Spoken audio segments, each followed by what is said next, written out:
وقل جاء الحق وزهق الباطل إن الباطل كان زهوقا.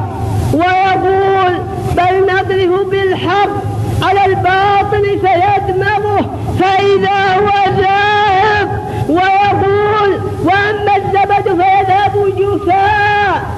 نعم من فضل ربي ليس بحولنا ولا بقوتنا ولا بشجاعتنا ولا بكثرة علمنا ولا بفصاحتنا في الخطابة، ولكنها السنة تشق طريقها، ونحن نمشي بعدها هكذا كالذي يعشي، نمشي بعدها وهي تسبقنا إلى القرى.